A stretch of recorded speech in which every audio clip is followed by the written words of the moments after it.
All right, guys, welcome back to the Rick Shiels Golf Show podcast, episode 276. We're getting bloody close to 300, guys. We are. Aren't we just? Welcome back, pal. You were away last week on a nice little family holiday. I went to Disneyland Paris. Very nice. To see your friend of mine, Michael Mouse. Michael himself. Yeah. Was he in good form? He was, although he was slagging us off, saying, where's the Clubhouse podcast this week? And this, he's in the Clubhouse, basically. But it's one of those weird people that's like a bit too obsessed with it. I was like, we appreciate your support, Mike. But don't be like at us if we don't miss a week, whatever. It's just chill out. So anyway, he wanted to be a guest. Yeah, he loves Brick 75, by the way. Good. Yeah, he absolutely loves it. However, we're not doing it anymore. Well, exactly. So that didn't go down too well. But yeah, he was good. I tell you what, though, Pluto's a nasty bastard. Is it? Yeah, really is. But anyway, other than that, it was great. I've actually seen him leave comments before in the videos. Yeah, the thing is, though, he's stupid because he thinks he's dead clever because he can talk and he's a dog. But he changed his name from Pluto to Bluto as if anyone's going to know what it is. It's like, it's so obvious it's you. And he started his comment and said, rah. That's not what dogs do. The dogs walk. Anyway, yeah, it was great. It was great to be away with the family and enjoy Disneyland Paris. Recommend it? Absolutely, I would. Have you been? No. It's great. Really did enjoy it. Never taken the kids to Disney. And we debating when to do it. Obviously, my kids now are 10, 8 and 6. Oh, and soon perfect ages. They're going to soon stop believing in fairy tale and magic. So I think it's time to go. Men and women suits. Yeah, does that ever get a bit weird? I don't quite understand at what point children stop believing in that, because it's clearly someone in a suit. I just don't think they want to not believe. Yeah. When I spent a little bit of time in New York a few weeks ago outside Times Square, have you ever seen, you have like copycats? You have the Mickey Mouse of the Mickey Mouse. I mean, they are literally, they are taking the Mickey Mouse out of Mickey Mouse. And there's a couple of times where they like take their costumes off and they're there stood by the side of the street having a smoke. Yeah. And the half Mickey Mouse body and Minnie Mouse bodies, the upper body has been taken off and they're there having a little smoke. Yeah. Have you seen? Not sure that's the best image. No, I agree. And have you ever seen that video and that went viral of that man who is a really good lookalike of Michael Jackson looking at another lookalike of Michael Jackson? Have you ever seen it? So there's this guy that looks just like Michael Jackson who is, I think it's Times Square, sees another Michael Jackson doing an impersonation, but the first Michael Jackson crosses his arms and looks at him and like nods along, gazing as to say like, you're a good lookalike of me, even though the first Michael Jackson's not the real Michael Jackson. Have you found it? I'm gonna have a quick look. It's quite a bizarre concept because the first Michael Jackson is making it out like he is the real one. Anyway, I'll have to have I'm sure people listening will know. We've got an action-packed podcast, Rick. You've been away on a little trip, which I'm keen to hear more about, and it's more golf-related than me going seeing Mickey Mouse. We've also had one of the biggest events on the DP World Tour, as it's the kind of season's heating up now, the Alfred Dunhill Links, which was an influx of live players as well, which was interesting. A live player won it. A live player won it, and Koepka was up there, John Rahm was up there, there was many. Tyrrell Hatton's won it 3 times. He has, yeah. Quite an incredible achievement, that. It feels like it's the kind of event that people who do well there a lot. Whether it's the relaxed nature, playing obviously with amateurs, whether it's the golf courses that you're playing at. I mean, the old course seems like the kind of course that if you can play it well, you can go super low on there. Well, often you do see either course records or equaling course records. Tyrrell Hatton on the third day ended up shooting a 61, equaling the course record at the old course. He was playing with his dad, so I guess that kind of makes him feel very relaxed. But yeah, I think you probably watched a little bit more than maybe I watched. I did actually watch quite a bit of it, to be fair, certainly on highlights.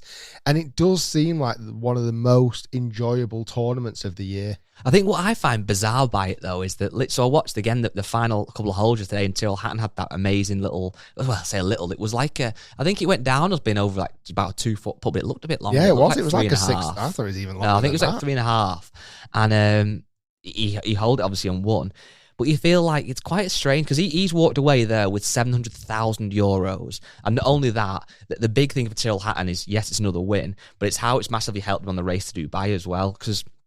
And world ranking points. That's one of the things that we'll obviously discuss. The fact that obviously currently with Live Golf, there's no world ranking points, which for the big superstars doesn't seem to make that much difference if they're already qualified for the majors.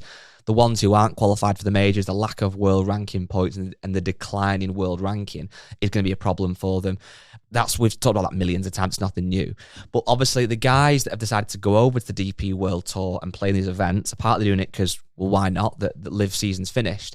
And also if they can play in them and play well, that can get them some world ranking points, and certainly in this kind of race to Dubai, help them up the rankings. So Tyrrell Hatton won it, as you say. Although we tried on 13 and 14 to give it away with a double bogey and a bogey. That was bizarre. Like, to find those bunkers, because I know it was into wind coming home the back 9 or back 8, effectively. And yeah, he found that bunker at 250 yards off the tee on the par 5, had to wedge it out and then made a bit of a hash of it.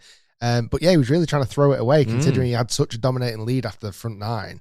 And Nicholas Colstart, like, out of nowhere. That was crazy. Like, he's been in the commentary booth most of this year. So I was looking at this before. I didn't quite know the story. I knew he'd obviously been away. He had this kidney disease, apparently this rare kidney disease. And obviously now it looks like he's overcoming that or got medication, treatment, who knows. But he's obviously playing some amazing golf. To see him so competitive again was phenomenal.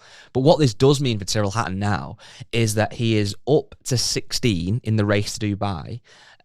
So the way it works this year, it's with this obviously this back 9 swing and all this kind of stuff, it's a bit more like the FedEx Cup. So you've got the Abu Dhabi Championship, which is the top 70 in the race to Dubai playing, and then from there the top 50 get to play in the World Champs, the DP World Tour Championship.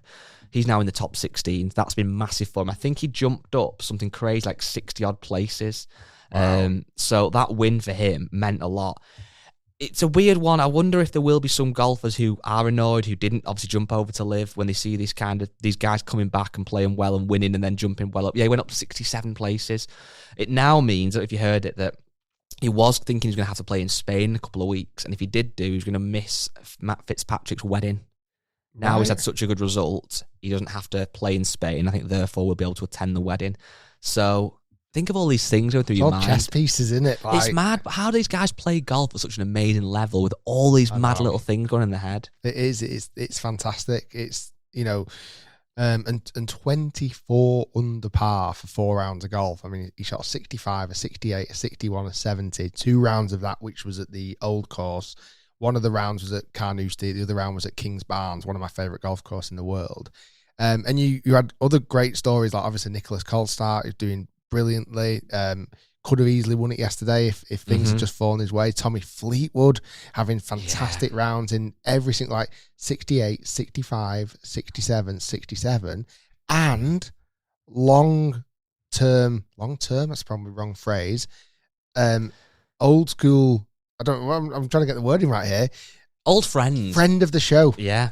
Robin Tiger Williams. Now, the OG listeners and watchers will remember, God, how many years ago was that guy? October 2018. I knew you'd know this so already. It was 6 years ago we filmed with Rob. I think he seems to have dropped the Tiger out of his name now. He was Robin Tiger Williams. He's now kind Robin of Williams. grown out of that a bit, hasn't he? Well, how good is it to see? So I'll let you give a bit of the backstory, but how good is it to see him obviously coming through now and making a name for himself as a professional? So good. I mean, the thing is, he's still got incredibly famous name, Robin Williams. Yeah, exactly. We did a video with him a couple of years ago, and we almost branded him as the new Tiger, and there was a lot of talk at the time. He was a young lad when we filmed with him. He was quite kind of scrawny and not particularly very developed at that age. I can't even remember quite what age he was. He just turned 17. Had he really? Literally just turned. And he was fantastic. We had played 9 holes with him at the Belfry. His golf game was incredible. And he's one of those guys that you think, hopefully, if all the stars align, he's got all the potential, all the ingredients to make it out on tour. And it's only really the last 2 or 3 years we've really seen his full potential. Yeah. He's done really well on DP World Tour a couple of times this year. I think he came second earlier on this year, got in a playoff. And then to actually come fourth in the Dunhill Links Invitational. And there was I looked at his Instagram today, and he talked about how birdieing the last hole and playing so well has really given him the self-belief now to really push on. Must be massive. And he talked about how he feels now he's seen areas, he's been rubbing shoulders with some of the best players in the world this week, where potentially he can improve his own game to even excel even more. He seems really switched on. I really hope he does well. And like I say, a number of years ago when we filmed with him, he's now not just developed. I mean, he is a unit. He's a big lad. He has been hitting the gym. He is a big unit of an individual. He will hit the ball a long way. His swing is so good. I think he still gets coached by Damien Taylor, who's actually local to here. He's based, he kind of teaches out on tour, but he's based in Knutsford at High Lee. But yeah, he is a big lad, but strong and powerful. And I really hope now this does push him on to have an incredible end of the year. It's crazy, isn't it? Because obviously, you've worked in golf now for a very long time, and as have I. I started working in golf when I was 16, which was 18 years ago now. And during that time, I've been fortunate to meet a lot of people, obviously, and some of which, certainly youngsters you meet who are amazing golfers. And you almost see them and you can't fathom that they won't make it on tour because they're so good. But the harsh reality is that such a tiny percentage of people go on to make careers in golf, certainly playing golf at the top level. Like with football, everyone's played football as a kid. You got that one kid in your team who's amazing, who might have trials for Stoke and then does nothing or whatever. Some people have to make it, it's just that such a small number of people. And there's been a couple now in my kind of life, and Robin obviously is one of them.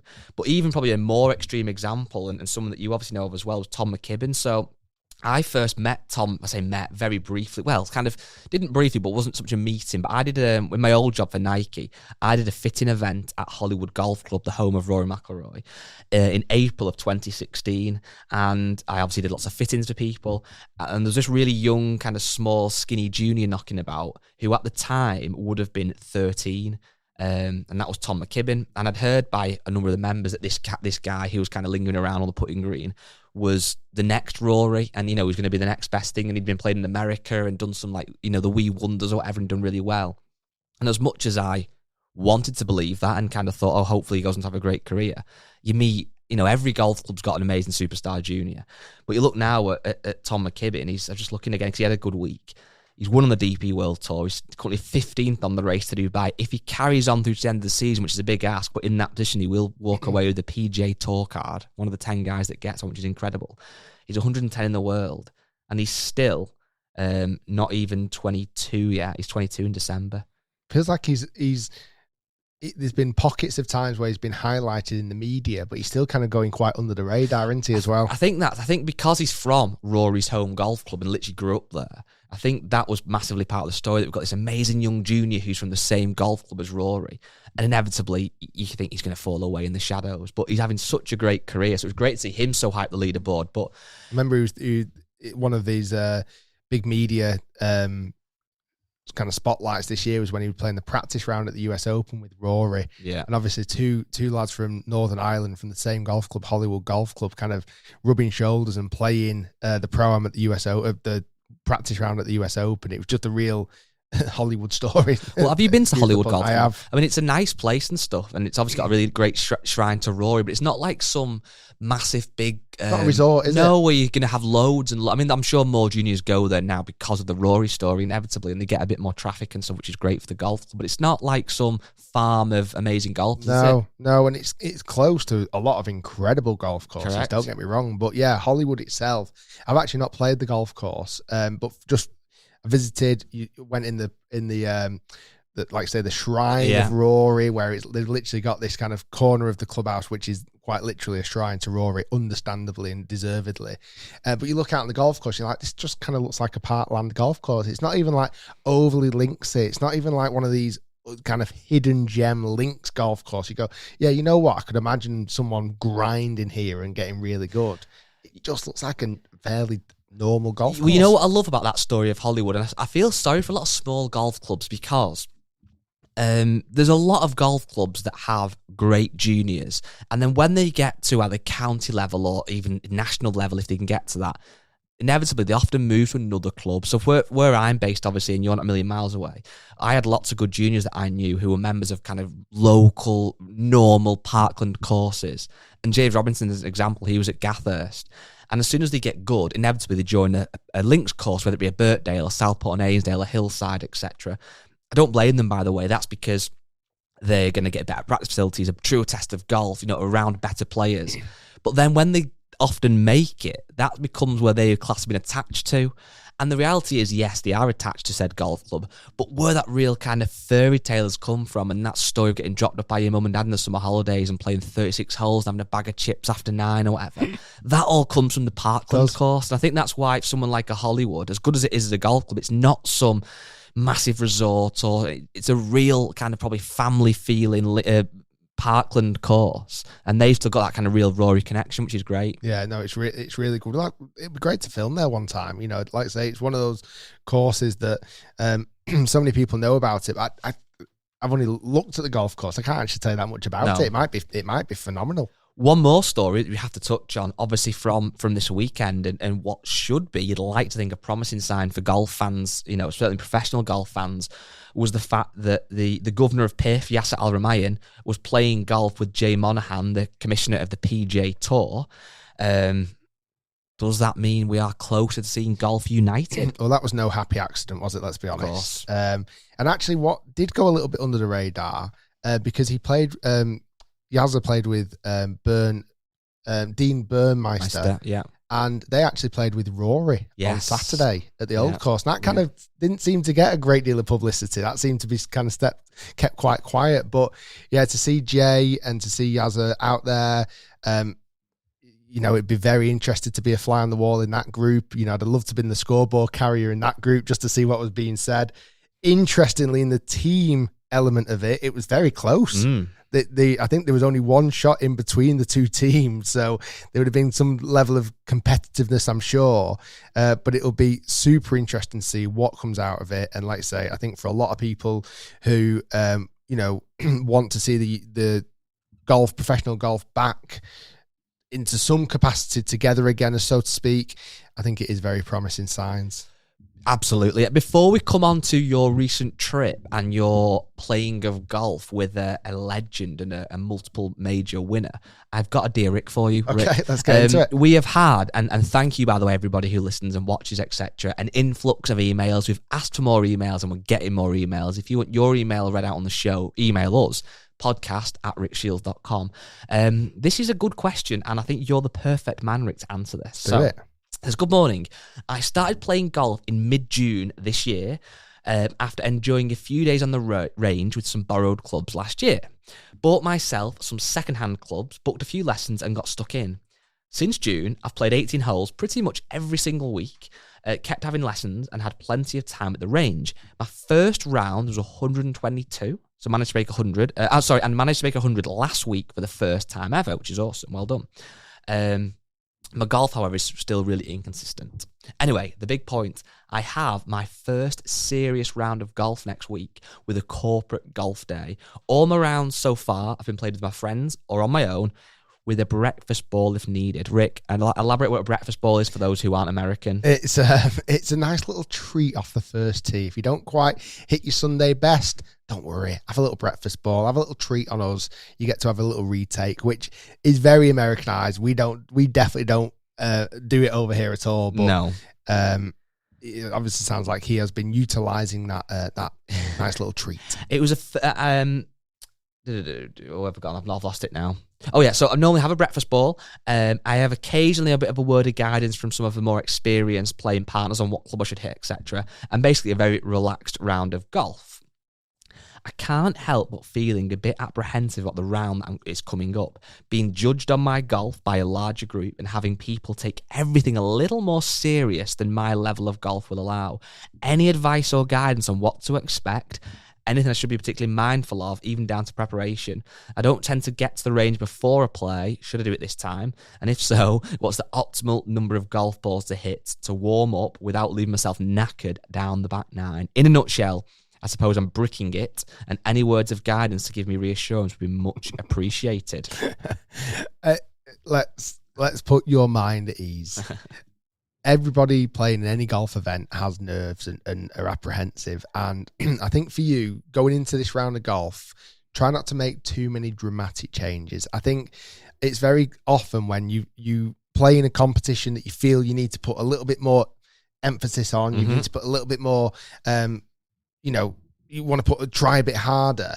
You can go to the range, you'll hit 200 golf balls, you'll clean your clubs, you'll have brand new golf balls in your bag, etc.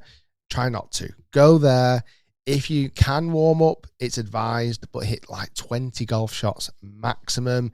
Just a few looseners, get a bit of an idea of the speed of the greens, hit a few putts on the greens, and just go out and have fun. Like, do not worry about what anyone else is thinking. Everyone has been there once upon a time. You probably won't be the first person. You won't be the only person in that golf day where it's your first time in a proper competition. So go and enjoy it. Hit a few looseners. Don't make any dramatic changes and just enjoy it. And just, even if you told the guys on the first tee, listen, fairly new to golf, I'm going to do my best today, but yeah, I might need a little bit of guidance off you. I'm sure people will be more than happy to help. Yeah, no, absolutely. I couldn't agree more. And I think that's the thing. It's like, firstly, be a good playing partner. And that doesn't mean be a good golfer, just be a nice person to play with. I would much rather play with someone that's rubbish but nice than someone who's a great golfer who's a tosser. Yeah. But also, it's almost like reverse ego, I think, with golf, in the sense of people always worry about what other people think of them, but nobody cares about other people. So he's not saying, oh God, I'm worried about other golfers, how bad they're going to be, because there'll be guys playing who are worse than him, but he doesn't care. All he's thinking about is himself, but nobody else cares about you, really. So just have fun. Yeah. Just have fun and just don't do anything like ridiculously different. So I think that's the worst thing. I've been super guilty of this. You go and play somewhere a little bit more prestigious and you go, right, I'm going to get there 3 hours early. I'm going to do loads of things that are different to what you'd normally do. And then you're just out of sorts. You're out of sync. What about the first hole, right? So he tees off and he hits a career drive. You can't believe it. He just smoked one. His playing partners go, oh, good shot, Dave. Thank you. Cheers. So he's walking down the first fairway, he's buzzing, he's hit a great tee shot. There was actually a bit of a crowd as well. There was the guys that teed off behind him were stood there. So he's hit a good one, feeling great. Don't make him more nervous. Then he hits a bit of a thinny, not a pretty iron shot, but it gets on the green. He's thinking, okay, I'm on the green in 2 here. 40 footer, but I'm on the green in 2. He sinks it for a birdie. He's playing like, oh, well in, Dave. But then he starts with the birdie dance. He starts going, I got a bird, doot, doot, doot, doot. Is it recommended or not? No. What should he do if he holds a putt? Just tip your hat, say, oh, thanks, fellas. Call me the birdie man for this around, lads. What do you do? I don't know. I'm a little bit more like subdued. I'm just like, oh, thanks. Like, I'd be almost... You go, get it! I wouldn't. I'd be embarrassed. I'd be like, oh, listen, that won't carry on for the rest of the round.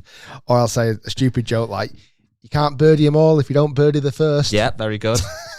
The best advice would be... What's the course record? Yeah, that's... Where's the first tee and what's the course record? Be vanilla. You can't be offended by a vanilla playing partner. No. Just be vanilla. Yeah, just tip your heart and just go, yeah, you know what? Thanks. Yeah. There you go. Avoid... Inside, be buzzing your tits off. Yeah, avoid cliche banter. That's the one thing I hate on the golf course. Cliche, middle-aged banter. I'm sorry to offend people who participate in that and subscribe to it, but I'm not keen on that. I feel like as you've got a bit older though, I feel like you've started to slip into it. Yeah, but in an ironic way. Like, I like taking the mick out of it. I don't actually enjoy it. But maybe I'm changing. I know, maybe you are. Maybe I am. So, you played golf this week just gone with a legend. I nearly fell into the banter then by going, not me this time. So maybe I am. You are. You played golf with a legend, a 2-time green jacket wearer, and a guy who, by all accounts, can still play very, very tidy golf. You played with Rick. Mr. Bernard Langer. Wow. And bearing in mind, he doesn't wear both jackets at the same time. Ah, okay. You would. I definitely would. Yeah, no, it was amazing. Really, really good. Got to go over, courtesy of our really good friends at Mercedes-Benz, over to Germany and kind of be part of the World Final, the Mercedes-Benz World Final, which I went to last year. It's an amazing event where 3 players from every country compete in this World Final. They've all gone through their regional finals, national finals, and then they're in the World Final. And you've got people from every country you can ever imagine. Wow. I need to tell you actually about the Japanese team. Ooh. I'll come on to that in a little minute because we've done something quite exciting and the Japanese team were very excited about it. All right, wow, that's good to know. So we went, really good time, had this round lined up with Bernard Langer, and I got to meet him a couple of times actually at the last 2 Augustas, at the Masters, again courtesy of Mercedes. So kind of had him on the podcast and knew how nice a guy he was, but hadn't seen his golf game, like up close and personal. So the day that I got to play with him, I'd hit some balls on the driving range. I was actually quite chilled. I'd hit the ball really nicely all week. Great. I did about 3 hours of practice the day before. So you're doing exactly what we said to that guy shouldn't do. Well, the only reason, right, what it was, I wasn't meant to do 3 hours of practice. Okay. So I went to this amazing hotel and resort called Ursprunghof, and it's so nice. If I ever go missing, Guy, That's where you're going to find me. How are we spelling this? Oh, goodness. It's got one of those O's with the 2 dots above it to start things off. Right, so I've gone... I think it's SC... I've got it. I found it. And it's owned by the same owners of Aldi. Oh, wow. But it's nothing you'd expect of an Aldi hotel. No, yeah. I don't mind It's Aldi. luxury. Oh, I've got to tell you something else. I've not told you this story yet. Right, so I arrived there on the Tuesday and just have a really nice chilled out afternoon. I wanted to hit some golf balls, but it was kind of drizzly, okay? I thought, you know what? I'm going to go and hit some balls. I've not gone out there proper, just grinded for a long time. I've got a few swing changes I'm trying to work on. I'm going to go and grind. And it was a bit drizzly. And I was like, yeah, but I'm going to practice in the rain. It's going to even validate it more, right? But then it really started to rain. Okay. So I went inside. Well, it was a covered driving range, okay? But the balls were unlimited, completely free. And I'd never seen this before, and it might be a German thing. You know, we have our driving range bays and everything's quite open planned, isn't it, when you go to a driving range? Normally you can see everyone in every bay, can't you? Well, this inside driving range or the covered driving range, every bay was its own like little, almost like private teaching area. Oh, okay. Almost like what I used to have at Prairie, but you'd have that to yourself. No technology in there, just a mirror, something quite simple, a really nice mat, beautiful driving range. So I went in there, grabbed 100 balls, really worked on loads of short shots, and I was like, right, I fancy some more balls. So I did about 300 balls. Okay. And really, really enjoyed it. I was just in my own zone. I played a bit of music, and I just felt like, even though there was people next to me, I just felt like I was so you couldn't see them either then? No. Okay. And it even had a slidey door at the back. It was really, really private. I really enjoyed it. So I spent hours there just loving life. Went to the gym. I felt like I'm like a little mini tour pro, right? Went and had some nice dinner, and the next day, in fact, the next day I played a casual round of golf, and because I was dead excited, I hit 300 golf balls, been to the gym. The next day, I played a casual little kind of round of golf with Seb, my friend, and a couple of guys from the media, and completely topped my first tee into a bush. Nice. Hit my second shot out of bounds. I was like, I'll pick up on this first hole. Like, quite literally a breakfast ball. I was like, what's gone on? I've just hit 300 balls. But I must admit, my body was really achy after all those golf balls. And after that, for 8 holes, I played really solid. I think I shot 1 under for 8 holes. I was like, yeah, there it is. There's the golf. I'll come on to the longer story in a minute. But that evening, I thought, I need a bit of unwind, okay? And there's a beautiful spa there, right? Really nice. So me and Seb went to the spa. I was like, this is going to be lovely afternoon. There's a gala dinner on, but we're going to have a really nice, afternoon in the spa. Just you and Seb, bit of alone time. Well, yeah. What's different in Germany, and from what I found out, a lot of countries in Europe, that's different to here in the UK. In the spa, you go no clothes. Completely stark bollock. You do? Naked. I'm taking the mick. You actually do? I've never seen so many wongas and... Did you go naked then? So we went in, right? Me and Seb were in swim shorts. Your face is in disgust. Quite literally, how... In the UK, if you go to a spa, you wear swimwear, don't you? Like everybody wears swimwear. So I walk in and we have like a dressing gown on. We went in the first this massive big, not steam room. What's the other one? Sauna. Okay. 85-degree sauna. And we're taking our robes off, hanging them up and this, that, and the other. And I'm noticing a few people taking the robes off and I'm going, whoa. Why? Whoa. Why have they all brought a hot dog into the hot sauna? Are they hungry? There's a lot of skin there, right? So they're going in completely naked, and I mean everybody. And you know how if we were in the UK and someone was naked, they would get some funny looks from it, wouldn't they? Me and Seb were the ones getting the funny looks. Everyone was looking at us like, why are you wearing swimwear? That's so weird. Everyone was totally naked, from naked saunas to naked steam rooms to naked hot tubs to naked cold showers to naked ice rooms. I won't go in a cold shower. Maybe the hot shower might debate after a little while. But it was everything. Did you do it? I was tempted. I was tempted, but I didn't. I don't understand the benefit of having no clothes I on. said this the same. So that evening we had this really nice gala dinner, and we're all sat around the table with a few guys in the Mercedes Benz and a few other from Europe, and we were telling this story, and they were looking at us in disgust that we were wearing swim shorts. And then some fella comes up to you with his middle-aged banter and taps you and goes, "I didn't know you played with a shaft that was 2 inches shorter than standard Rick." You are falling into this mind trick. So that was one thing. Anyway, so then the next day, got to play with Bernard. It was a bit of a drizzly day. I went out with... I did this. I forgot to say this. I did this really cool photo shoot for Golf Punk with your pants magazine, on this time, with fully clothed. For Golf Punk, right? For Golf Punk, so I'm going to be on the front cover of Golf Punk. Oh, lovely. In the next few weeks, which will be really cool. They've fallen from grace, haven't they? Used to be the Bunker Babes, and now it's you in the front. They were huge, weren't they? A number of years ago. Yeah. And basically now, I think they only really exist in Germany. So the Germany franchise of it kind of took ownership of it, and it's a really nice magazine. I wish I brought it home for you. The pictures, everything in it is quality. It does sometimes. It interests me, golf culture, because obviously ultimately golf is very similar no matter where you are. So if you're in Japan, you're in England, you're in wherever, putting a golf ball from a tee into a hole is the same thing, and most hole designs are relatively similar, aren't they?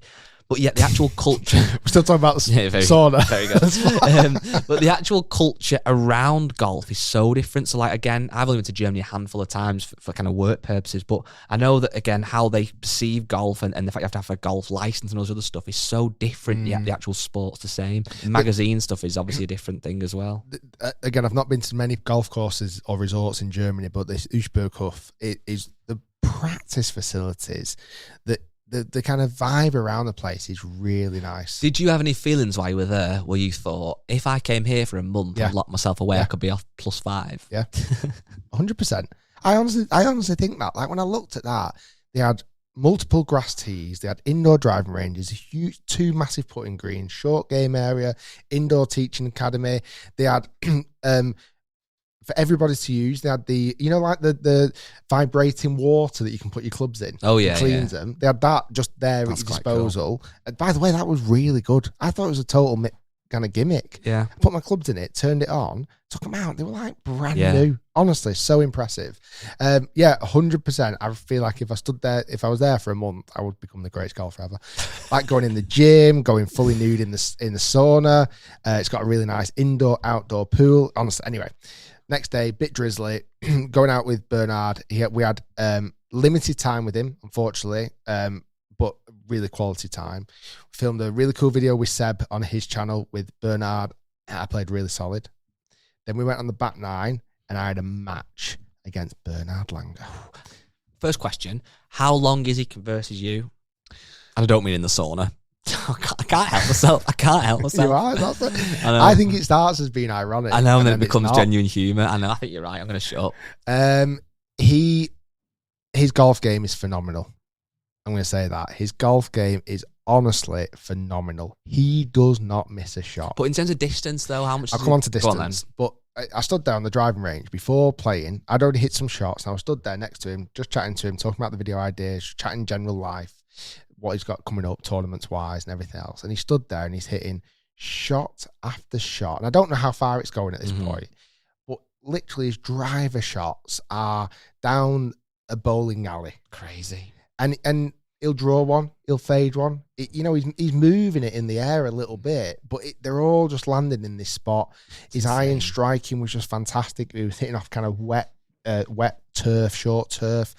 Every iron was just compressed. Really, really nice. His equipment, he's sponsored by Tour Edge, but all of his equipment, he's got like little adjustments that he's added. A little bit of lead tape here and a little bit of lead tape there, and a little bit of marker pen, writing on a certain wedge, and he'll have like a wedge with no loft on the bottom, but he's written 54 degree on it and things like that. Just look like a proper play. Obviously he is. And so out on the golf course, I didn't know what to expect. The first 9, like I say, we played this kind of little fun scramble with Seb. It will be on his channel. It's a really nice little video actually. And so Mr. Langer hit one dead straight, as you'd expect, perfectly in the fairway. Seb hit one, again, what you'd expect, perfectly in the fairway. Same as me. I was like, right, come on, hit a good one, Rick. absolutely tonked this driver off the first tee. I was like, yes, that is as good as I've hit it. All those hours of practice I've done this week have paid off. I was probably on average, and Ed and Matt, is Matt there as well? No, Ben. Ed and Ben. Ed was there. I would say I was 30 yards past him on average with driver. So I would say I was probably on a wet day, cold day in Germany, I was probably hitting about 280 total distance. He's about 250. I reckon it was about 250. But every time, pinpoint accurate. His irons were fantastic. His putting is unique. He's had troubles with his putting. We talked about that in the video. He's had the yips, a serious case of the yips 4 times over his 28-year kind of career. Oh, no, sorry, he's had a longer career than that, but over 28 years, he's had the yips 4 different times. So he says every 7 years it comes back. Oh, no. But his putting was solid. I won't spoil the video, but I think everyone will love the video. It's really nice. And he's just really nice to chat to. He's played this next year in April will be his final Masters. Wow. He's played in, and he would have played in 41 Masters. Incredible. I think there's something that fascinates me about, well, there's lots of things that fascinate me about golf and golfers and elite golfers, but that's the conversation earlier on about juniors like a Tom McKibben or a Robbie and Tiger Williams. When they were so good at such a young age, that fascinates me, because how do you get so good at a sport so young? And not even a case of like striking the golf ball up the middle, but how they learn how to play the game and know how to hit certain shots in certain situations baffles me. Obviously, I'm intrigued by the elite level of golfers, your Rorys, your John Rahms, your Scotty Schefflers, when they're at the peak. But then on the other end of the spectrum, kind of as a player's career is kind of winding down, but like a Bernard Langer, they're still so talented, and on Champions Tour, still so competitive and winning. Like, how do you stay so good for so long? Again, in the video, I won't spoil it, but I asked him how much he practiced. I couldn't believe how much he practiced still. Wow. Like what I thought was a real grind session the other day, he's doing that multiple times a week. Crazy. And and he was in the gym every morning. He really looks after himself. And I suppose if you look at the guys who've had the most successful longevity of careers, 'cause I'm just looking on stats here, like Gary Player is the person who's playing the most Masters at 52 Masters. Wow. But you look at him, he's fit as a fiddle. Yeah. And it's these guys who've really looked after themselves physically, mentally. The golf games are still there. And even Bernard, when he was saying, I said, why do you still practice so much? He's like, obviously, I want to win. And I said, what do you practice? He said, well, I'm not really practicing my swing. I'm almost just kind of keeping it loose, keeping it dialed in. He's not making any massive swing changes now. Obviously, it's his swing is his swing. I think as well, sometimes what baffles us, but I almost don't know why it does, is that somebody like that, who is so decorated, still practices and still grinds. In one sense, I think, I wonder why he's bothered, or I wonder what his drive is.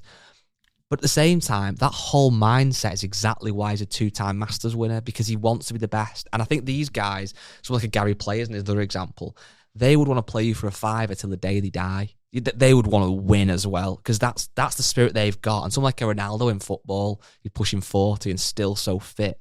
They'll never stop, will he? I can't imagine them retiring and just suddenly going fat. It's like they want to be the best at whatever they're competing in. And looking forward to seeing that video. And that is the thing, like he doesn't have to. He's set for life. He doesn't have to be there grinding, but he does.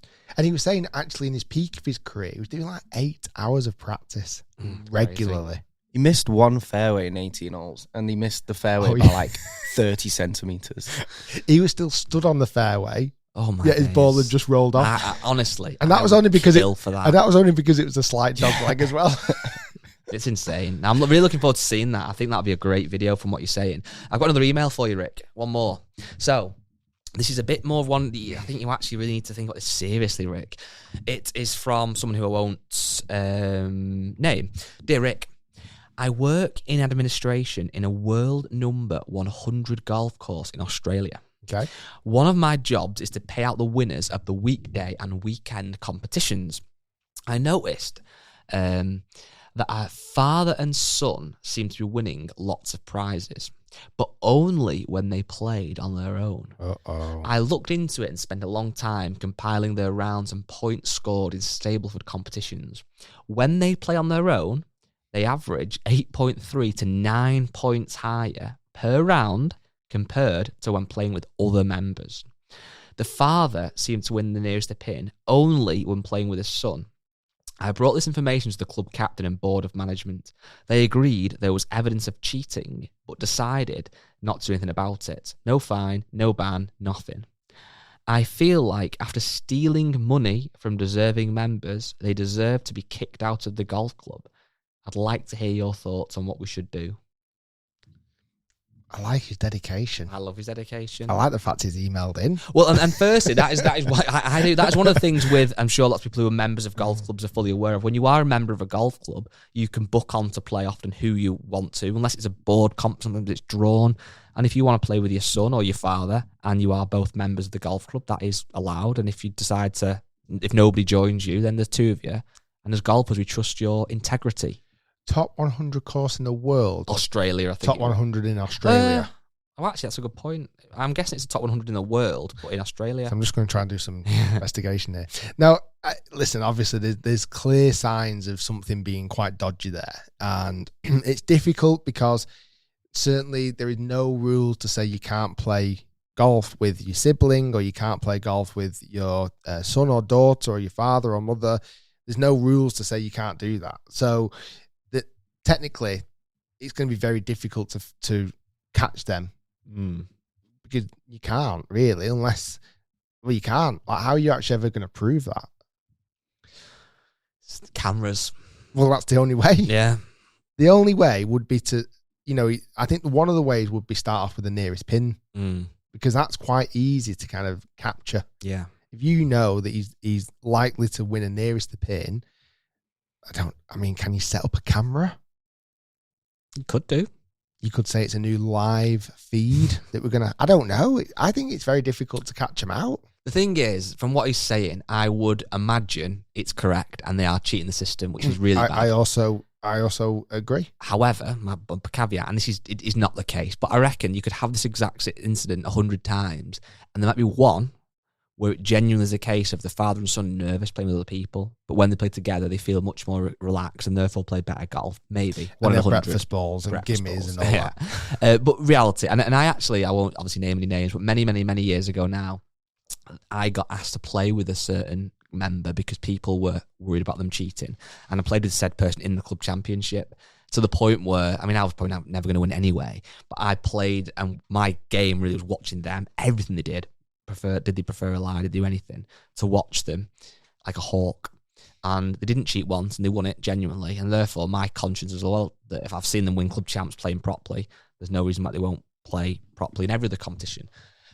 So clubs do sometimes do things about it that nobody else knows about. That's very hush hush, and maybe only one other member knows or whatever. But it's a hard one, isn't it? So someone was perceived as being there was a member who was a good golfer. But there was people who wondered whether they were cheating a little bit. So I got asked by someone who I can't name, who was very important in the golf club, to play with said person in the club championship and just to make sure that they weren't doing anything dodgy. Wow. So I did that and played with them for 2 rounds. Then went on to win the club championship, I think they did. And I could confirm, and I was confident that they didn't do anything dodgy. Well, they didn't do, from what I saw. Well, they didn't do. End of story. Pay you off. Yeah, for a box of Pro V1s X. But no, whether they have in other incidents cheated or not, I don't know. And that's sometimes what you see, that there is sometimes tales of very good golfers who do something a little bit dodgy, and you wonder really why. And it's I think it's the thing with golf. If you play football, whether it be professionally or in a Saturday or Sunday league, and I kicked the ball out of play and you went to tackle me, I would always put my hand up and claim it was you that did it. That's just the culture of football, isn't it? Or if I head it out, say, no, it came off him, ref, and try and win, or we dive, whatever. That's what seems to be ingrained in football. And I don't think any footballer would ever go home and think, shouldn't have won that penalty that Harry Kane then went on to score because I didn't actually really fall over. They're thinking I got the 3 points for the team. But golf feels different. I think golf has always had that integrity that we all could cheat. Every golfer that plays golf could go into the fairway and give the ball a little bit of a preferred lie. Or they could go into the trees and find the ball that everyone else thought they lost, or whatever it might be. There's ways that every single golfer could do it. But if you do that and you have a good round, that feeling must just be like, well, it's not real. So it's kind of like, what is the point? And if your point is to win competitions and win prize money, that feels like that's theft. That is a very the thing is, you are stealing. Of course you are. You are, and you see it in these charity golf events. Yeah. Because we played in a charity golf event the other day. It was a couple of weeks ago. And it's now quite common to have a handheld device that goes around with you and you put your scores in during the round. And after the 15th hole, the device stops showing everybody else's scores. So you can't kind of cheat on the last few holes. How mad is that? Is it not also to keep anticipation up? It could be. I think it's more, it's there as a bit of a safety gap to go, oh, they've had 90 points. Let's make sure we have 91. That's true. Someone actually said, I don't know if they might have sent me an email or a message that said, a really way of easily combating this, certainly in charity golf events, is just take the top three and make them go out on the golf course in front of everyone and play like a playoff hole. I don't think they cheat then. Yeah. Because for the fact of them wanting to go out and play in front of actual people, it's just taking it a bit away from I know it's a fun charity event to raise money for a good cause. But I think often golf days have fantastic prizes and people are just kind of stealing them. The other thing as well with golf days, as much as I've had some great fun at golf days, the handicaps are just a farce because people often play in golf days, which is great, by the way, who are casual golfers who might play in that same golf day every year and that's kind of it. And they'll rock up and they're like, what are you playing off, John?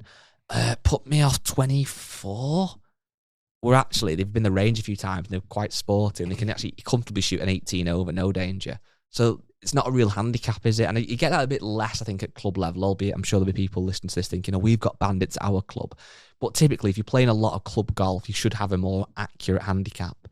But these people that do play charity days and stuff, I think that's the good thing with golf, but the bad thing that with golf, you have handicaps, which makes it so much fairer and means you can play till the end of your days or you can be 3 years old and play. But at the same time, it's the thing that is always there that can be a bit dodgy. Yes. And you can, you can win some incredible prizes. Handicapped events can win outrageous prizes and you just cheating the system. What would be then a way of having a competition where there's no handicaps, but obviously if it was just a straight up stroke play, there'd only be a handful of people who'd be competitive. So the vast majority would be like, well, I'm not playing, or this is boring. How could you have a day where there's no handicaps, but yet it still is somehow fun and competitive? That's why putting comps are good. I love a putt, because putting comps, everyone. It's level, isn't it? Yeah, it's a lot more level. You can be a great putter and rubbish at golf. About last to lose a ball. Yeah. Everyone just be keeping little shots in front of them. It is frustrating. And going back to the question that's come in from email, thanks so much for the email. If you want to email podcast@richshiels.com, it's tough. It's tough to be able to prove that they have cheated unless you have real clear evidence. And sometimes, you know what, golf courses just don't want the politics of it all either. They don't want to have to kick someone out. Strange, isn't it? Because ultimately they're a customer as well. Well, in theory, they'd be kicking 3 people out: the dad, the daughter, and the son. Was there a daughter? Didn't say he was playing a daughter at one point. No, I made that up. Well, kick the daughter out as well. She's part of the family. She's out. She's gone. And why don't I read the wife? You banned. You're all banned. On that note, I think we're done. Well, thanks very much. That was very insightful. Really enjoyed that. I'm going to give you 5 stars. Thank you very much. 5-star review. I would also give you 5 stars if you were in trousers. The fact that you've come back from Germany, all this new kind of liberal kind of thing, and no pants on is a bit. Wang it out. My new phrase. I think it's got to be a certain temperature. Well, size to be wanged. I don't know if I can justify a wang. I don't know if I'm a little. Yeah. Okay. Guys, thanks for listening. Thanks for watching. As always, stay safe. Stay. It's like COVID times. Stay safe. Look after yourself, everyone. See you soon.